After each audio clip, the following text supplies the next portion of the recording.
Hello, class. I'm back. This is lecture 29 for History 101. And as promised, now we're going to start marching our way right to the Civil War. And if you look on Moodle, there's a section there of a chronology of events leading us to the Civil War. And at the very top of it is the famous caning of Senator Charles Sumner by Representative Preston Brooks. And I want to tell you about that event. Even though it happens well into what we're talking about, it's going to give you an example of how things get more and more heated, and ultimately it becomes inevitable that the North and South will come to blows over the institution of slavery. Now, Senator Charles Sumner was from Massachusetts. He was an abolitionist. He's going to be in this debate over what's happening in Kansas. He's going to condemn the South, the institution of slavery, and he's also going to make reference to South Carolinian Senator Andrew Butler, who was a very well-respected member of the Senate, and a person who's going to take exception with that is member of the House from South Carolina, Preston Brooks. He'll become very angry at Sumner, and then later on, this is what's going to happen as your book reads on page 409. Up towards the top, it indicates, on May 22nd, 1856, he, meaning Preston Brooks, approached Sumner, then sitting at his Senate desk, and pounded the order with an 11-ounce cane until it broke. The victim fell bleeding and unconscious to the floor, while South Carolinian congressman held the other senators at bay with a pistol that he had brought in to the Senate floor. Sumner had been provocatively insulted, but this counter outrage put Brooks in the wrong. Now, he didn't just tap Senator Sumner on the head with this cane. He beat the living hell out of him. So bad that Senator Sumner was not able to return back to his job as a senator for nearly 2 years while recovering from this beating. Now, nothing happened to Preston Brooks. In fact, he became a hero in the South and in South Carolina. One of his constituents sent him a gold-plated handled whip and told him next time, use this on those dogs from the North. So here we have elected members of our government beating each other in the Senate chamber, carrying in guns, being wrestled out of there. You can imagine what regular people were like. If our elected officials couldn't control themselves any better, the country's a powder keg ready to explode. So now let's talk about things that really lead us right to the Civil War. And one thing that I mentioned in passing before when we were talking about the Mexican-American War, and I'm going to get into detail right now, is the Wilmot Proviso of 1846. This was an amendment to an appropriations bill offered up by David Wilmot, a congressman from the state of Pennsylvania. And in this bill that funded the Mexican-American War, he wanted any territory gained as a result of the war. Remember, we're pretty cocky and we think it's going to be a cakewalk and we're going to beat up on Mexico and grab a bunch of territory, which we did, but it wasn't quite a cakewalk. Any of that territory gained had to be free soil, meaning slave-free. This is going to turn into what's known as the Free Soil Movement. And it's going to create a political party, the Free Soil Party, or the Free Soilers, as they're known. And they're going to be instrumental in the election that follows 2 years later in 1848. And if you look in the back of your book, because we don't have a chart contained in chapter 17, in that election, the Whig Party will nominate one of the heroes from the Mexican-American War, Zachary Taylor, General Zachary Taylor. The Democrats will nominate an abolitionist, I misspoke, will nominate a pro-slavery advocate, Lewis Cass, from the state of Michigan.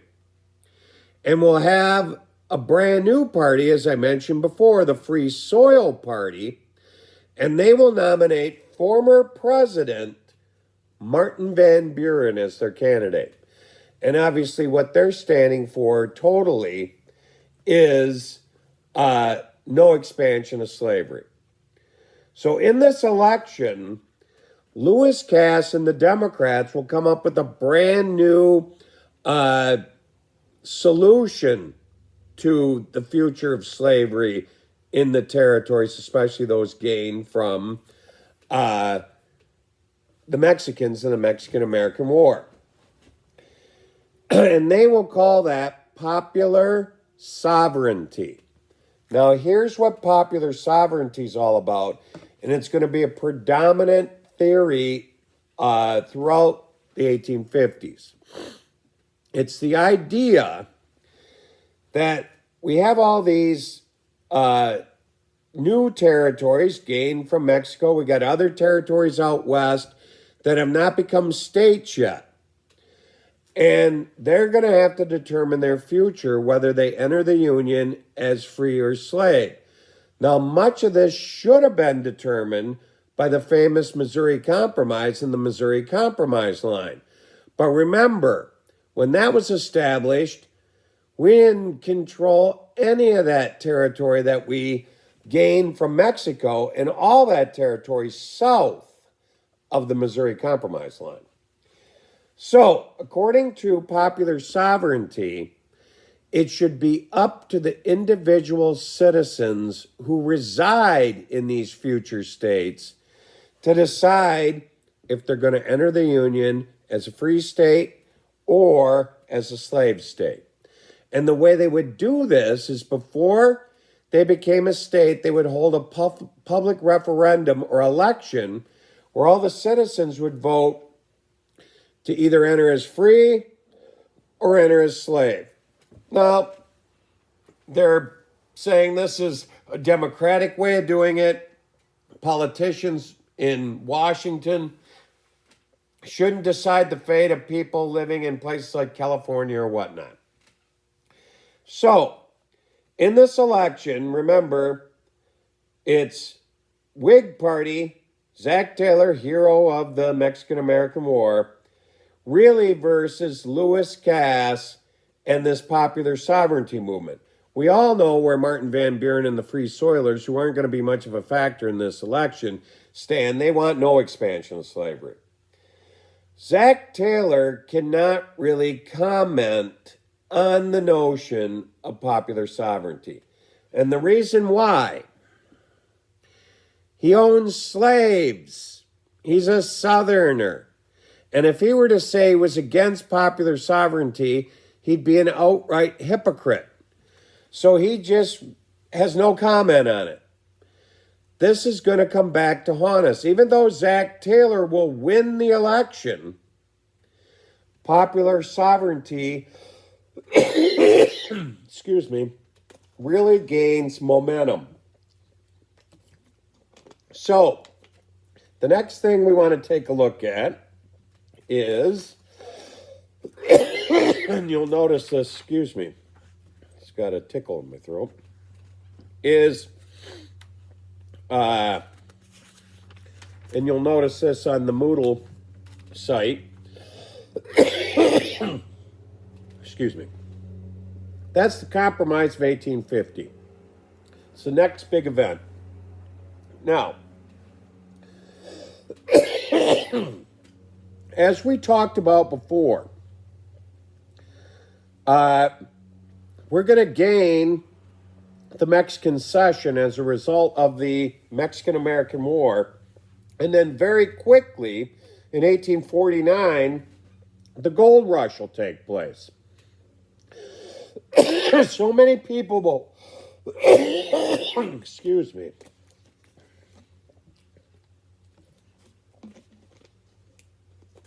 So many people will flock to California in that short time period that they're ready to apply for statehood in 1850. Now, they're going to apply to be a free state. When people rush there for the gold rush, no one has time to bring slaves with them, and most of the people that rush there are young people who don't even own slaves. So it's really not an issue to Californians. Nobody has slaves. They don't want any slavery. They're preoccupied with the wealth of the gold fields. But remember, we've got this long-standing tradition of states entering in pairs, dating back to the Missouri Compromise and before. There's not a slave state ready to apply for statehood. So that means California would enter as a free state on its own and disrupt this supposed delicate equilibrium in Congress between North and South. So a compromise has to be reached, and that's the Compromise of 1850. Here's what it entails, and you're going to want to look at a map on page 393 that shows us, map 17.3, slavery after the Compromise of 1850. California gets to enter the Union as a free state. But popular sovereignty is going to be applied to, and you can see it on the map, the Utah and New Mexico territories. Huge areas, including Nevada, Utah, parts of Colorado, Arizona, New Mexico, and so forth. What that means is any states that emerge out of those two territories will have this popular sovereignty, where the citizens will vote. We enter as a slave state, we enter as a free state. So popular sovereignty becomes a reality now. Very quickly. It was first dreamt up just 2 years ago in the election of 1848. Now, what else happens here as part of this compromise? The slave trade is ended in the District of Columbia. Up to this point, up to 1850, it was perfectly legal to have a slave auction right on the streets of our nation's capital. And it had really become a problem for our diplomats. So you had ambassadors from other countries who might be walking the streets of our capital and stumble upon human beings being auctioned on an auction block. And they'd relate that to our diplomats and members of the State Department and say, boy, what a bunch of barbarians you guys are. You sell people on the streets of your capital. So that comes to an end. All that means, it's really symbolic. If you want to purchase a slave, which all the members of Congress can bring slaves with them to work if they're a senator or a member of the House or whatever when they travel to Washington. If they need to buy another slave, they got to cross the Potomac River to the state of Virginia and buy that slave in an auction in Arlington or Alexandria. It's symbolic at best. Now, the most controversial part of this, besides the notion of popular sovereignty, another part of it is the Fugitive Slave Act of 1850. What this does, it allows people who were employed as so-called slave catchers. Now, one thing we didn't mention when we were talking about the abolitionist movement, which I was saving for now, is the Underground Railroad. The Underground Railroad, which began in the 1840s and carried on right to the beginning of the Civil War, would assist slaves escape from the South, make it up into the North, and then ultimately to Canada, where slavery had been abolished by the British long before. The North Country was involved in the Underground Railroad. We had a lot of so-called stations, as they were known, where an escaped slave could stay for the night and then be assisted to go on their next stop on their way to Canada. There are prominent places, especially in the Peru area, the Stafford Farm, and so forth, the Stephen Keys home. We were prominent in the Underground Railroad that stretched all the way from the South up to Canada, with citizens assisting these escaped slaves. Now, Southerners, who these slaves escaped from, could hire people known as slave catchers to travel to the North and try to apprehend these escapees before they made it to Canada and freedom. What the Fugitive Slave Law did was give these slave catchers legal powers to deputize people on the streets to assist them in the capture of fugitive slaves. So in other words, an escaped slave might be running down the street and a slave catcher chasing after him. That slave catcher could holler out to you as an innocent bystander and basically deputize you and demand that you assist in the capture of that fleeing person. This in the North, especially among abolitionists, was detested. The famous radical abolitionist, William Lloyd Garrison, who I mentioned earlier, basically said, I guess I'm going to prison. If a slave catcher tries to get me to assist him on the streets of Boston to capture a fugitive slave, I'll refuse. I'll have no part of that. And you could go to jail. Plus, if you were a member of the Underground Railroad assisting these people, you could be prosecuted too. This is a highly detested part of the Compromise of 1850. So, the next thing we want to talk about is the election of 1852. And we got to go back to the back of our book once again, because I don't believe we have a chart here in the text that shows us. So we want to go to page 822 again. And on page 822, you'll notice in this election, the Democrats are going to nominate Franklin Pierce as their candidate. The Whig Party will not be renominating Zach Taylor because he died in office, and his vice president, Millard Fillmore, was not very popular, and they're not going to nominate him. They decide to go back to the well, so to speak, and nominate the other heroic general from the Mexican-American War that we mentioned when we were talking about it, General Winfield Scott. The Free Soil Party will still be in existence, and as you can see, they will nominate candidate John Hale. Now, Franklin Pierce will defeat Winfield Scott, and it'll also be the beginning of the end for the Whig Party as we know it. And what will really be their demise will be the Kansas-Nebraska Act that we're going to cover next. Now, to understand the Kansas-Nebraska Act, you want to take a look at page 401 in your textbook, map 17.7. So let me give you the background information on the Kansas-Nebraska Act.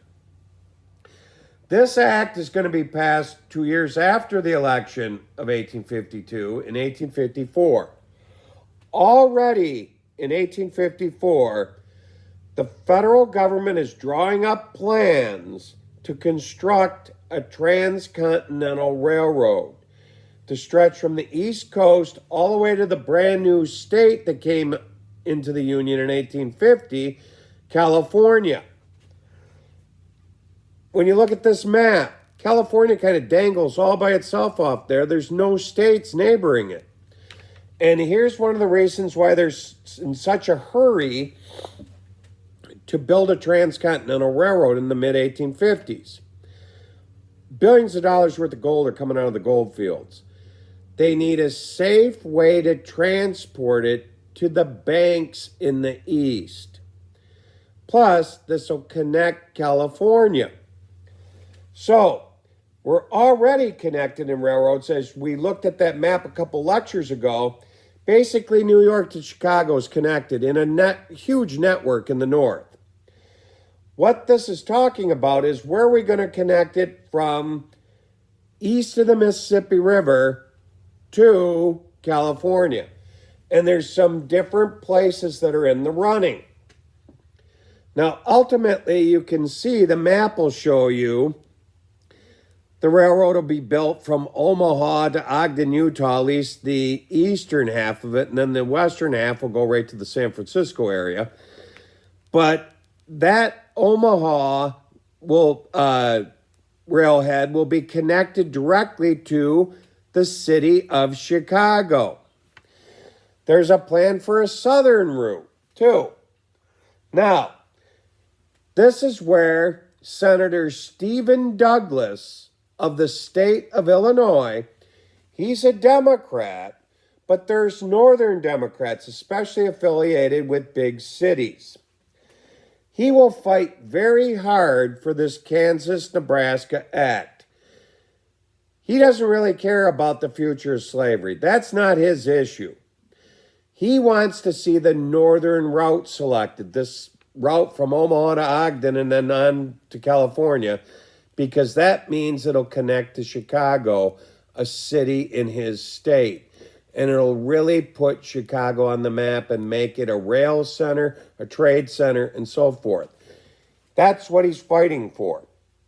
He believes if popular sovereignty is expanded to the Kansas and Nebraska territories, that people will flock there faster, settle there, and states will emerge next to Missouri and Iowa. If that happens, there's a much greater chance that the northern route will be selected and Chicago will be the benefactor. That's what this is all about. So, they are in debate for this, and Stephen Douglas is the big proponent of expanding popular sovereignty from previously just the New Mexico and Utah territories to the Kansas and Nebraska territories. And this wins in Congress and is passed. Now, when this wins, this is seen as a huge defeat to abolitionists and the party that was supposed to represent them and their interests in Congress was the Whig Party. And abolitionists basically feel like the Whig Party dropped the ball, so to speak. Because when you look at this, the way an abolitionist looks at this, this creates the possibility of slavery in the United States all the way to the Canadian border. Because the northernmost part of the Nebraska territory is present-day Montana. And another thing you'll notice that's depicted on this map, all of that territory is north of the Missouri Compromise line of 1820.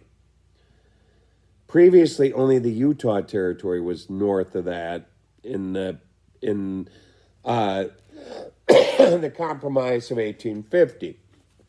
So, this is a gigantic defeat for the Whig Party, and really, it's going to spell the end of it. We're never going to see another Whig candidate run for the presidency at all. And what it's going to do is lead to the rise of a brand new political party really based on abolitionism and the end of slavery, that's the Republican Party. And that party will come into existence and replace, slowly but surely, the Whig Party. And that's the same Republican Party in name, anyway, that still exists today. So, I'm going to take a break. We're about halfway through this chronology of events. We'll have one more lecture. We'll finish this up and finish up the class. So let me go get some more water here so I quit choking. And we'll be back to finish this up. See you soon.